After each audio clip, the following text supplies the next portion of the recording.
42-chi savol. Mana shu yig'indini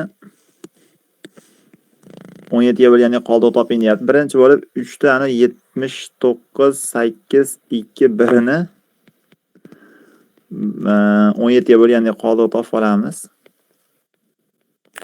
U qana bo'ladi? 3 da 17 minus birinchisi i ag'da x mod 1 qoldiq qoladi demoqchiman. Fermadan 17 bo'ladi. Ferma teoremasi. Demak 3 da 16-darajasida ni 17 ga bo'lsam 1 qoldiq qoladi degani bu. Ma'nosi shu. Endi nima bo'ladi? Endi hop darajasini bo'lamiz. Mana bu sonni mana bunga bo'lib qoldig'ini topishimiz kerak. 79 8 21 79821 da 16 ga bo'laman. Qoldig'i 4 ta ko'rsam 64 5 15 8 9 ga ko'ramanmi? 9 kere 6 54 144 ekan. Ayirsam 4 4 14 ekan.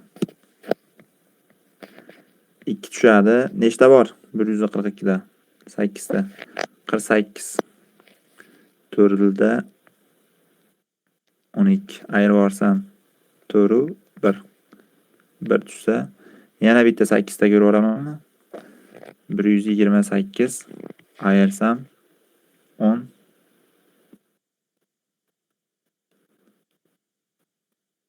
mi?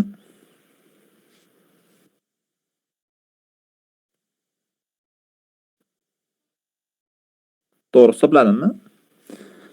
13 chiqar ekan. Demak, xulosa nima bo'ladi? Bizda demak qoldiq 3 da 13-sini x mod 17 deb yozsa bo'ladi. Ya'ni mana bu ifodadan bu darajasini kichraytirib olish kerak-da. Nechiga kichraytirish kerak degan savol. Mana bu 16 ga kichraytirish kerak. 16 ga bo'lib boraverasizlarda qoldiq qoladi. O'sha qoldiqni demak mana bu berilgan yuqoridagi nimani o'rniga biz mana pastdagisini yechib qo'ysak bo'lar ekan. Bir xil chiqadi. 3 da 13-sini 17 ga bo'lganda qoldiq qana topiladi endi? 3 da 17-si 17 ga karaliroq darajasi bormi?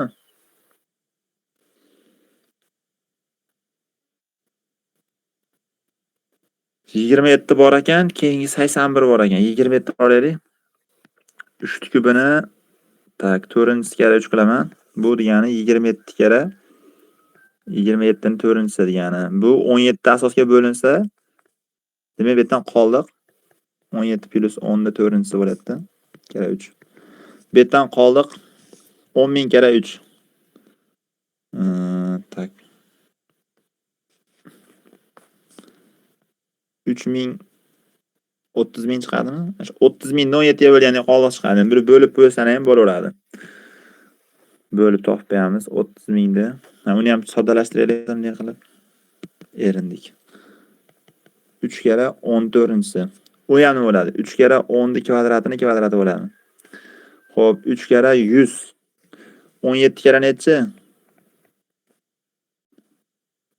100 da ajratinglar.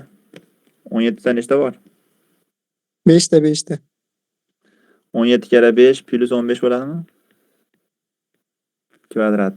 Tak bundan ham 3 kara 15 kvadrat chiqadi. Iloji yo'q shunaqada endi eng qisqa yo'li shu o'zi. 675. 675 da endi 17 ga bo'linglar.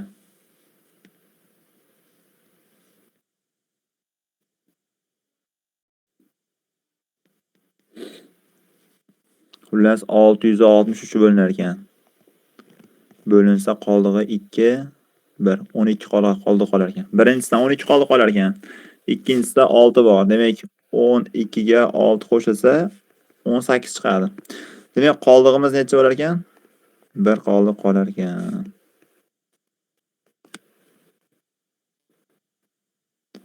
Tushunarlimi?